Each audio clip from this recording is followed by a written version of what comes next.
Alright, buckle up, cause I'm gonna run you through every single raid mechanic so that you will never fail any of them ever again. Or if you fail the execution, you'll at least know exactly what happened. If you're now wondering why you should try clearing the raid every single week, well, apart from the loot, you'll also be able to get new cosmetics, including a pretty cool armor set as well as a new mount. Now before you do anything, add the Citadel markers to your emote wheel. You can add up to 5 different ones, as well as a command to clear them, and they will come in handy to point your group in the right direction without needing to type everything out. And while you're at it, maybe also consider adding a few consumables to the wheel, because there's nothing as annoying as having to look for the right ones in your inventory during an encounter. The Dark Citadel also introduces a few new elixirs and incenses that you won't have seen before, as well as a couple of new scrolls. All of them are incredibly powerful, but I'm personally not that convinced they're worth buying. The good news though is that some of the scrolls will drop from the chests inside the raid, so you still get to use them without forking over your Citadel coins. The two worth keeping in mind are Generosity, which will allow you to revive up to 3 nearby players, which can come in clutch when your team messes up during the final part of an encounter. I'm saying the final part because I feel like it's a bit of a waste to use right at the start of any boss. You also don't really need this scroll to resurrect players, by the way, as you can still simply interact with their headstone, but it is faster and it will res multiple people at the same time. The other one to keep in mind is a scroll Forging, which summons an anvil that anyone can interact with and repair their gear. This is the one you use if you failed an encounter a few too many times and you'd rather not teleport outside the raid. But it's really minor. I mean, we're talking about avoiding 2 loading screens here. Now that you're packed, you need to find at least one other player, because you can't complete any of the wings solo, and you won't even be able to get past a few of the checkpoints alone. If you're like me and have no friends, hit the social tab, go to the Dark Citadel filter and either list your own group, which should fill up in a few seconds, or find one that's already listed. Currently, there are 3 raid wings, and every single one of them follows the same structure. You'll have to navigate some corridors with normal and elite enemies. You'll then get introduced to a few events and a mini-boss that both hint at the final boss's mechanics, and of course then the raid boss itself. While you're making your way through the corridors, there's 2 things you need to be aware of that will both be displayed on your minimap. The first is a door icon. This is just a visual indication that you're moving on to the next zone and can come in handy if you do get lost. The second, and arguably the more important icons, are these. These indicate the enemies that you'll want to kill to charge up the Khazra treasure bonus objective, which, if completed, will spawn a chest with gear, cosmetics, consumables and even some currencies. The best way to go about this is making sure you spread out when you're traversing the corridors. That way you and your team will cover more ground and you can almost guarantee killing all of the guardians without having to backtrack.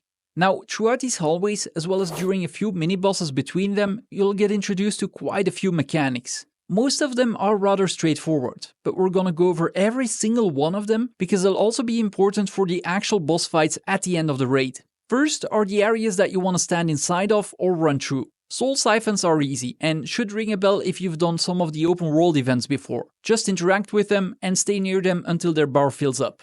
On one of the mini-bosses, you'll also see a barrier ward, and if you've done the nightmare dungeons before all of the new changes, you'll know what these are. Just stand inside and you'll avoid a one-shot attack. Then there are the soul dampeners, which you will need to run through to clear a debuff called Impending Doom. When you're traversing the Realm of Oblivion, you'll have to run through a seemingly endless set of corridors and you'll be afflicted by this debuff. If you go too long without running through a soul dampener, you will instantly die. To help you navigate the place, there will be floating orbs directing you to the next one though, so there's no need to panic. Remember that debuff icon, by the way, because on all of the final bosses you'll get to deal with the same thing, but this time your whole team will die if a shared meter fills up. It does sound worse than it is though, because if you know the mechanics, you shouldn't ever fail that way. Lastly, there are teleporters, and while they might look like they're an explosion that's about to end your run, you'll need to stand inside to teleport to a second location. These come in 2 forms. First, there's the gateways that you need to charge by killing guardians and collecting the essences they drop, and then there's bosses that will function as a teleporter themselves. Most notably Zagraal and one of the mini-bosses leading up to him. Both of them will teleport you after you reflect a soul orb back to them with a counterspell. To obtain this counterspell, you'll need to kill a spell guardian who will drop an item that any of the party members can pick up. Now, only the party member who actually picks up the counterspell will see their skill icons change and will have to be the one dealing with the orb. So they will have to be the one standing in the orb's path and hit any of their buttons when the orb is close enough. Do not attempt this if you don't have the counter spell, by the way, because the orb will one-shot you. Apart from these, there are a few more interactable objects that you will come across both in the corridors and during boss fights. If you have a sigil above your head, simply interact with the object with the same icon and make sure you don't mess up or your teammates get to res you. And if at any point during your run a named mob drops an item, you'll most likely have to pick it up and place it onto a pedestal or brazier. Then lastly, there are the pressure plates. If you come across any, just stand on top and it'll light up. Most of the time a teammate will also have to stand on a second one at the same time to dispel a barrier that's preventing you from progressing the dungeon. This, by the way, is where those pings we talked about earlier can come in handy. All of these mechanics should get you to any of the Wing's final bosses, and as I already mentioned, keep them in mind, because you're gonna have to do most of them during the boss fights as well. Like the corridors, every single boss fight will also follow a set pattern. First, you'll have to take down a third of their HP, then you'll have to go through a phase with a few different mechanics, followed by taking down another third of their HP, another round of mechanics, and then you'll finally be able to deliver the final blow. None of these bosses have very high HP, which means that the most important fights of the part will be the intermissions where you have to deal with the various mechanics. In the leftmost wing, the Enclave of Strife, you'll encounter Gorschak, who you can start fighting as soon as you can kill the two mobs guarding him. As soon as he becomes active, take down the first third of his HP, which should spawn Realm Guardians. Each of these will drop an essence that you then need to bring to the middle to activate a teleporter. Now this is very important, but make sure at least one person stays behind, because they will need to continue killing Guardians to charge up the teleporter again. If no one stays behind, the party gets stuck in the second location, which means an instant wipe. If you are the one staying behind, also make sure to not underestimate Gorshak's abilities. Most of them aren't instant one-shots, but they'll inflict so much poison damage that you'll quickly burn through your potions. So keep making sure that you avoid all of his attacks while you're doing your duty and collecting the essences. Now if you're one of the people who has gone through the teleporter, you will need to kill two Ward Guardians that will each drop an object which needs to be put in either of the braziers, which will then spawn the Fragmented Soul of Gorschak, who will drop another item that will need to be picked up and brought to the first location. Usually the team who picks up the object should be done by the time the teleporter is charged up again, and the one who stays behind will know exactly when to activate it, as there should be a notification on the screen whenever the Fragmented Soul has been picked up. Once everyone's back together, put the Fragmented Soul in the canister on the north side of the map, which will turn the boss vulnerable again. After this, the cycle basically repeats, so take down the second third of his HP, send the person through the teleporter, come back with the Fragmented Soul and deplete the boss's remaining HP. That's it. That brings us to the middle door, which will take you to the Dominion of Zagraal, which houses, well, you guessed it, Zagraal. This boss has two one-shot attacks that you will need to look out for, but the good news is that they're telegraphed. The first are red lines that appear on the ground, which should be sidestepped. The second to watch out for is a slam that emanates a red circle. Just don't touch the red parts and make sure you're ready to help resurrect players who got hit. This is the fight where you're gonna see the highest amount of mechanics, but the good news is that you already know how to deal with all of them if you watch the previous part of my video. Zagraal actually starts off by teleporting you to a second location. There you'll be able to damage him, and as soon as you take a third of his HP down, he'll turn invulnerable once more. At that point, both you and a teammate will need to stand on a pressure plate to dispel a barrier protecting a conduit that will let you teleport back to the first location.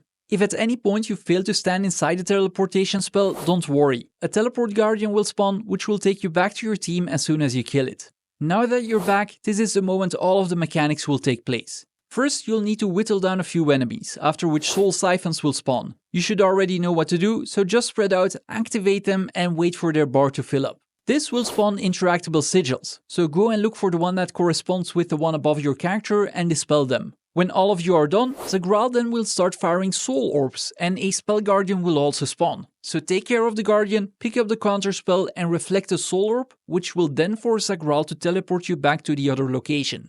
You will notice that throughout this whole phase, Impending Doom is active, so do not waste any time with the counter spell. Usually you have enough time for one retry, but the person picking up the spell needs to make sure they are not messing up. Much like the Gorschak fight, all you need to do now is repeat each phase. So take down another third of his HP, stand on the pressure plates and teleport back, activate the siphons, dispel the sigils, reflect the orb and then finish the fight. That now brings us to the final rightmost path, which leads to the aptly named Labyrinth of Souls and Lorzuul. By the time you get to the boss, you'll realize Blizzard wasn't kidding when they called this a labyrinth. You'll want to start the fight by killing 4 of the spirits walking to Lorzuul, which will then spawn 2 barrier guardians. Every time you kill one of these, a nearby barrier will get dispelled, leading to a room with a sigil to pick up, as well as a teleporter back to the middle. The first 2 are really close by, so you might as well run back to place the sigils on the pedestal in the boss's room. But the further you get throughout the fight, the further these rooms will be from the middle, so make sure to use the teleporters at those points. As soon as you put the final sigil back, Lorzuul himself will teleport back to the middle as well, and if you stand near him, he will take you with him. Once he's back in the room, he turns vulnerable, so work down his HP to start the next intermission. The rest of the fight is basically a repeat of what you've just done, but in the second intermission you'll have to find 3 sigils and then 4 for the final one, all the while the area grows larger. During these intermissions, you should also notice that the impending doom meter changed for one that says souls consumed. As long as you're looking for the sigils, Lorzuul will wander around and spawn spirits. If he consumes too many, you and your party basically get to start over again. You can significantly slow this meter down by having someone stay near him and slay all of the souls he spawns. But do be careful though, as all of his attacks aren't telegraphed and will one-shot you. That also means that you should keep an eye out for any teammate who gets downed by the boss if you're the one looking for sigils. And that's basically the whole fight. So just run around, take care of the barrier guardians, pick up the sigils, put them back and take down the boss. And that's also everything you need to know how to successfully clear all 3 of the wings. Some of these mechanics might seem like a lot, especially on bosses like Zagraal, but you'll notice that most of them are actually pretty straightforward. You might struggle the first time you step into a raid, but from there on, all clear should be relatively smooth. Now there is one more thing I want to ask of you, and that's to like the video and subscribe to the channel. Up until this point, I exclusively made Guild Wars 2 guides, but I'm taking a break from the game, so I'll basically have to rebuild my channel from scratch.